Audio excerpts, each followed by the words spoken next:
Taken for granted. I'm going to play this clip from AM Joy that aired this morning, and just want to point out that certain segments of the population are taken for granted. Now, this particular clip had to do with Donald Trump, and I'm not going to jump off, too heavily into Donald Trump. Probably not at all. I'm more so focused on the Democrats, and in particular President Obama, and the term taken for granted. Tara Dardell is going to make a statement, which I agree with, that the majority of Americans are basically decent people and pretty much people on an even keel, whether it's Republicans, Democrats, Independents. Pretty much the majority of the people are going to be either moderate left, moderate right, or totally centered. Now, obviously, you got fanatics on the right and on the left. Those aren't what I would call your everyday guys. But anyway, let's get off into the clip, and then the Republican guy, and you'll get his name during the clip. He's going to make a statement that is 100% absolutely true. And at the point that he makes the statement, I'm going to basically point it out and I guess do a commentary regarding taken for granted.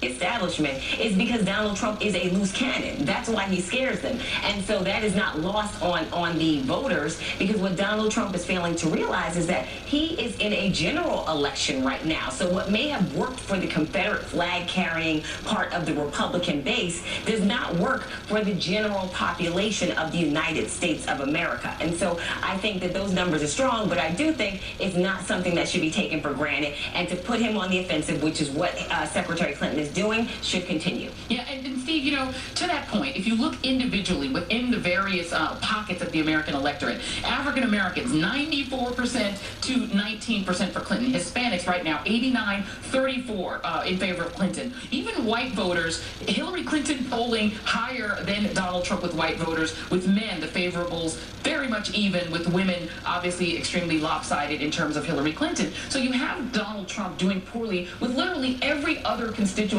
group other than white voters, and just demographically that makes it very difficult to imagine him winning in November, right? Well, I don't think so. Do we have work to do? Yes. Listen, how do you appeal to Hispanics, African Americans, and women with a candidate like Donald Trump? I'll tell you exactly how. And as a Hispanic, as the son of a Latino immigrant, I will tell you that Latinos and people of color in general have fared terribly under this president. There has been almost no recovery for people of color. Then why is his approval rating so high?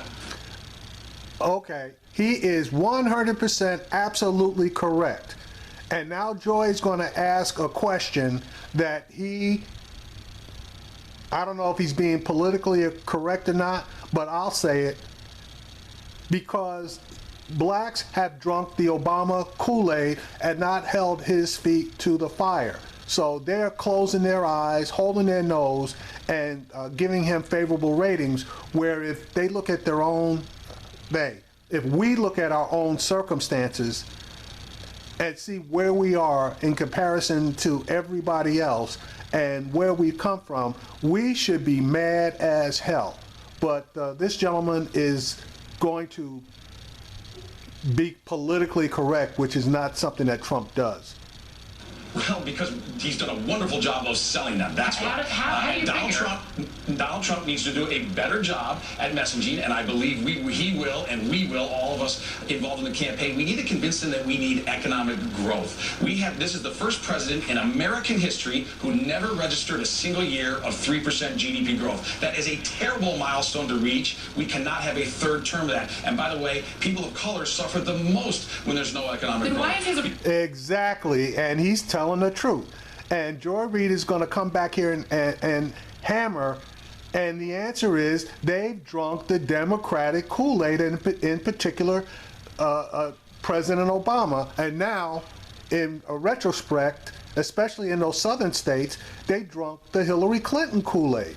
name recognition and the first quote-unquote black president. But Bernie Sanders basically was appealing to everybody, but he just couldn't get any traction with them because they were basically just going to close their eyes and go with the Clintons. So, Joy could come up there, talking bullshit as much as she wants, which I guess is the MSNBC line as far as supporting Democrats and Clinton.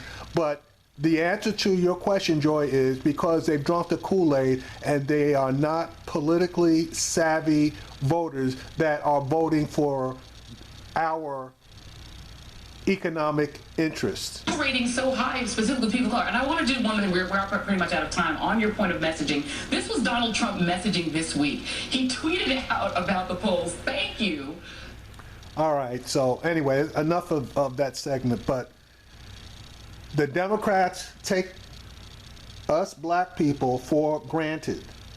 They don't want to invest any money in our communities as far as the get out the vote is concerned. That's why they got their asses kicked in 2010 and 2014. That's why they lost the House and they lost the Senate.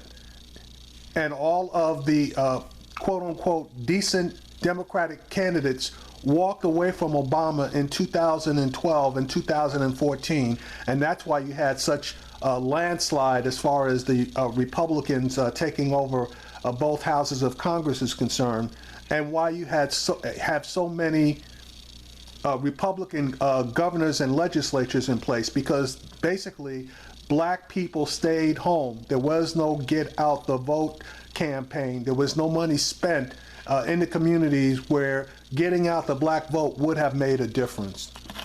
Taken for granted.